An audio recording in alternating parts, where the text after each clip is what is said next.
She had a clear view that the world was created by God and that we had a responsibility, therefore, to be a steward. The danger of global warming is as yet unseen, but real enough for us to make changes and sacrifices so that we do not live at the expense of future generations. I was fortunate enough to spend more than 15 years helping to write Mrs. Thatcher's speeches. And during that time, it was very clear that she had an understanding of two very important things. First of all, science, and the other was belief.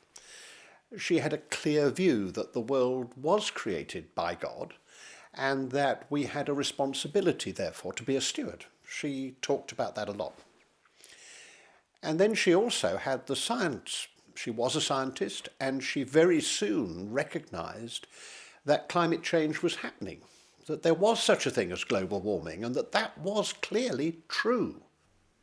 There's always been a close link between the Republican Party in the United States and the Conservative Party in Great Britain.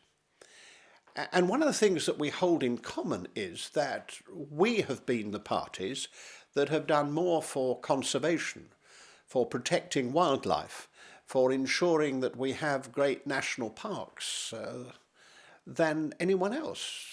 The Wildlife Act in Britain, the cleaning up our atmosphere in terms of the Clean Air Acts, very much conservative things. The great national parks in the United States and much that was done to protect the atmosphere was Republican decisions. So it's natural for us. And one of the reasons it's natural is because we both want the next generation to have something better than we had. Working with Mrs. Thatcher, I knew just how respectful she was of Ronald Reagan. And I'm quite sure she would have been entirely in agreement with some words that he said in 1984.